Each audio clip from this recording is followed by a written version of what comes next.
Hello, আসসালামু আলাইকুম আপুরা ভাইরা, সবাই কেমন আছেন? আলহামদুলিল্লাহ আমি খুব ভালো আছি। তো প্রতিদিনের মতনই আজকেও ব্লগ নিয়ে চলে আসলাম আমি রাবেয়া। তো এখানে প্রতিদিন আমাদের গৃহিণীদের কাজই হচ্ছে প্রথমে ঘর গুছানো, তারপর পাকা ঘরের যত কাজ আছে ওগুলো করে রান্নাবান্না করা। তো সেম এইভাবেই করছি, কারণ আজকে অনেকগুলো রান্না করা হইব, তার জন্য একটু তাড়াহুড়া করে কাজ করছিলাম। তো এখানে এই যে সুন্দর করে খাটটা গুছিয়ে নিচ্ছিলাম। আসলে আমি কাজটা তাড়াতাড়ি করছিলাম, তারপর তার উপর আবার এখানে একটা স্পিড বাড়িয়ে দিয়েছিলাম। তো যাই হোক, এখানে টেবিলের উপর কিছু ময়লা ছিল, আসলে প্রচুর ধুলা। তো ধুলার কারণে এখানে প্রতিটা জিনিস খুব ময়লা হয়ে গেছিলো, আর গ্লাসটা প্রতি সময় ময়লা হয়ে যায় ধুলাতে। তো আমি একটা কাপড় দিয়ে ধুলাটা মুছে, আর যে কাপড়টা ইউজ করছি যে আমার প্রতিদিনই গ্লাস, শোকেস বা হালকা পাতলা শুকনো জিনিসগুলো মোছার জন্য আমার এই কাপড়টা। তো এটা আমি সবসময় এই হালকা পানি ছাড়া মোছার জন্য এই কাপড়টা ইউজ করি। তো এখানে এই যে শোকেস মোছা হয়ে গেছে। তো এটা হচ্ছে আমার শ্বশুর শাশুড়ির রুম।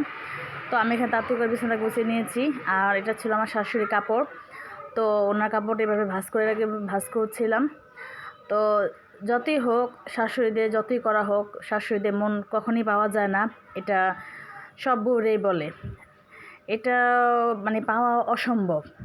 তো এখানে আমার শাশুড়ি আমি যতই করি, ওনার ওরকম আমার প্রতি কোনো আকর্ষণ নাই বা হয় না। তো যাই হোক, এটা সব শাশুড়ি নাকি এরকম, এটা মেনে নেওয়া হয়, মেনে নিতে হয় যে শাশুড়ি এমনই। তো এই যেটা কাঁথা ছিল, তো এটা হঠাৎ করে রাত্রে মাঝে মাঝে একটু ঠান্ডা লাগে, তো আমার শ্বশুর এটা গায়ে দেয়, তো এটা তাতে ভাঁজ করে নিচ্ছি। আর এখানে ছিল আমাদের চেয়ারগুলো। তো এখানে জায়গার কারণে 3টা চেয়ার একসাথে রেখে দিয়েছিলাম, তো চেয়ারগুলো মুসাজ করলাম। তারপরে এখানে এসে বললাম ঘর ঝাড়ু দেওয়ার জন্য। তো তাড়াতাড়ি করে ঘরটা ঝাড়ু দিচ্ছি, কারণ রান্নাঘরে অনেক কাজ, অনেকগুলো রান্না করতে হবে, তারপরে থালা বাসন ধুতে হবে, অনেক কাজ। তো আমরা মেয়ে বউ আমাদের এমনই যে আমাদের সকালে উঠেই কাজকর্ম করতে হবে, আমাদের কোনো রেস্ট নাই। আর 7 দিন পরে কাজকর্ম করার পর অনেক সময় শাশুড়িরা যখন অনেক কথা বলে, তখন অনেক খারাপ লাগে। তো যাই হোক, এখানে যে বাড়ি একটু ঝাড়ু দিয়ে দিলাম। আর এখানে তাড়াতাড়ি করে আমি এখানে কুকারে ভাত বসিয়ে নিলাম। এখানে একটা রাইস কুকার আমাদের, তো এখানে মোট 3 পোর চালে ভাত বসানো যায়। তো আমাদের দুপুরের জন্য এখানে ভাত চলে আসলাম রান্নাঘরে রান্না করতে। তো আজকে আমার ভিডিও টাইটেল ছিল যে একটা কড়াইয়ের ভিতরে আমি 5টা আইটেম রান্না করেছি, সেটা একটা টাইটেল ছিল। তো হ্যাঁ, ঠিক কথা, যে এই যে একটা কড়াই, তো এটার ভিতরে আমি 5টা আইটেম রান্না করব।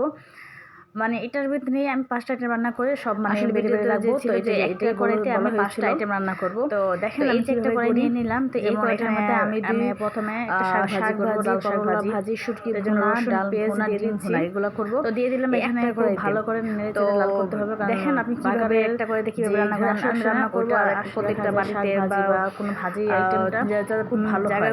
যা এখানে আমি পেঁয়াজ আর রসুন একদম ভালোভাবে ভেজে নিচ্ছি। তো একদম লাল লাল করে ভেজে নিব, তাহলে দেখা যায় যে শাকের একটা যে ঘ্রাণ বা কালার, দুটোই ভালো হয়। তাই যেখানে আমি দিয়ে দিচ্ছি লাউ শাক, আগে কুটে ধুয়ে রেখেছিলাম। তো লাউ শাকগুলো দিয়ে দিচ্ছি। তো দেওয়ার পরে এখানে কতগুলো কাঁচামরিচ দিয়ে দিলাম।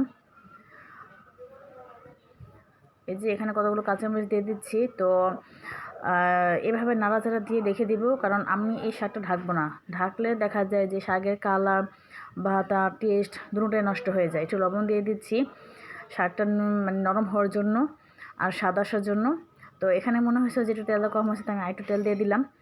তো এই শাকটা আমি না ঢেকে রান্না করব, কারণ যত সবজি, শাক, তরকারি এগুলো যত না ঢেকে রান্না করা যায় তাকে ততই ভালো। আসলে রান্না করলে নাকি ওই কালারটা নষ্ট হয়ে যায় বা ওটার গুণাগুণটা নষ্ট হয়ে যায়। তো এই জন্য আমি এই যে শাকটা শেষ হয়ে গেছে, দেখেন শাকটা কত সুন্দর হয়েছে। তো এখানে আবার কড়াইটা বসিয়ে দিচ্ছি। তারপর এখানে কতগুলো পেঁয়াজ দিয়ে দিয়েছি। এখানে আমি করব করলা ভাজি। আসলে আমরা করলা ভাজিটা একটু কাঁচা কাঁচা খাই, আর তার উপর একটু পেঁয়াজটা বেশি, কাঁচামরিচটা বেশি করে দিই। তো এখানে যেহেতু অনেকগুলো করলা ভাজি, তেল একটু বেশি দিয়েছি। একদম ভাজা ভাজা না হলে, একটু নরম যখন হবে তখনই দেখা যে তখনই আমরা যে কেটে রাখছিলাম যে ওই ইয়েগুলো, করলাগুলো, তো এটা দিয়ে দিচ্ছি। তো এই যে দিয়ে দিচ্ছি, আগে ধুয়ে রেখেছিলাম। তো এখন আমি আবার আজকে একটু আলুটা একটু মোটা মোটা করে কেটেছিলাম, কারণ এই করলা ভাজিটা খেতে খুব ভালো লাগে। তো এখানে দিয়ে দিচ্ছি লবণ। আর একটু হলুদের গুঁড়া, কারণ একটু হলুদের গুঁড়া দিলে আসলে যে একটা সবুজ সবুজ কালার, তো সেটা একটু ভালো থাকে বা দেখতে সুন্দর লাগে। হালকা হলুদ দিলাম, বেশি হলুদে দেখা যায় পুরোটা ভাজি একদম হলুদ হয়ে যায়, তখন ওটা দেখতে বা খেতে কোনোটা ভালো লাগে না। তো ঢেকে দিলাম। তো এখানে আবার এই যে রাইস কুকারে পানি দিয়ে ভাতটা বসে দিয়েছি, রাইস কুকারটা অন করে দিলাম। তো এখানে এসে দেখি যে প্রায় অর্ধেকের বেশি কাঁচা হয়ে গেছে ভাজিটা। তো একটু কাঁচা কাঁচা রাখার জন্য আমি নামিয়ে ফেলছি। তো এখানে দিলাম পেঁয়াজ, রসুন কতগুলা আর তেল। এখানে আমি একটা শুটকি ভুনা করব, তার জন্য এই দেখেন ভাজিটা কত সুন্দর হয়েছে। তো এখানে শুটকি আমি আগে ধুয়ে রেখেছিলাম। এই শুটকিগুলো আমি একটু গরম পানিতে ভেজে রেখেছিলাম। আর এই ভিজে রাখার পরে তারপর আমি একটু তেলে ভাজছি, কারণ যত তেলে ভাজা হবে শুটকির গন্ধটা অত ভালো লাগবে, খেতে ভালো লাগবে। তারপরে কোনো একটা আলাদা কোনো একটা বাজে গন্ধ আসবে না, তার জন্য। তো আমার শাশুড়ি আবার শুটকি ভুনা করলে বাটা মরিচ ছাড়া খেতে চায় না। তো নতুন একটা পদ্ধতি বের করলাম, গুঁড়া মরিচটা আমি এইভাবে একটু পানি দিয়ে ভিজিয়ে রেখেছি। তো দেখা যায় যে লাস্টে যখন দিব তখন একটা বাটা মরিচের মতো লাগে। তো খেতেও খুব ভালো হয়েছিল। আর এখানে বাটিটা ধুয়ে দিয়ে দিচ্ছি। তো এখানে একটু ঢেকে দিলাম। ঢেকে দেওয়ার পর তারপর আস্তে আস্তে এটা যখন হয়ে যায়, তো এটা নামিয়ে আবার আমি ডিম তরকারি বসাই। তো ভুলবশত আমার একটা স্কিপ হয়ে যায় ভিডিওর মাঝখান দিয়ে, তো আমি এটা বুঝতে পারি নাই। তো সবাই আমার ক্ষমা চোখে দেখবেন। এখানে ছিল আমার বাচ্চাদের জন্য 2টা ডিম ভুনাটা করেছিলাম আমি। পেঁয়াজ, আদা রসুন বাটা, জিরা বাটা সব একসাথে কষিয়ে ডিমটা আমি পোস্টের মতন ভেঙে দিয়ে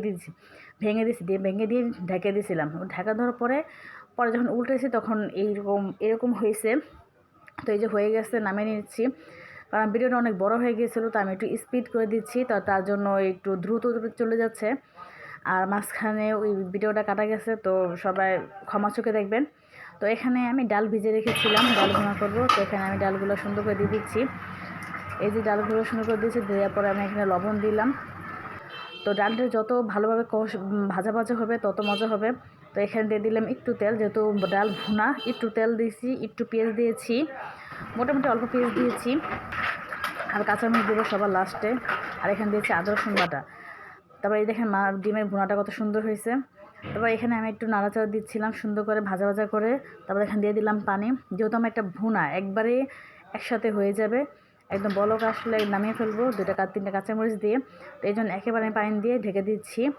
তো আলহামদুলিল্লাহ, এই যে দেখেন লাস্টে ডাল ভুনার কালারটা ঠিক এরকম হয়েছে, একদম ঘন ঘন। যেহেতু এটা পাতলা ডাল না, এটা ঘন ডাল, তো এই জন্য একটু ঘন ঘনই রাখবো। আর লাস্টে আমি 3টা কাঁচামরিচ দিয়ে দিয়েছি, যাতে ঝাল না হয়, বাচ্চাদের জন্য খাওয়াতে পারি।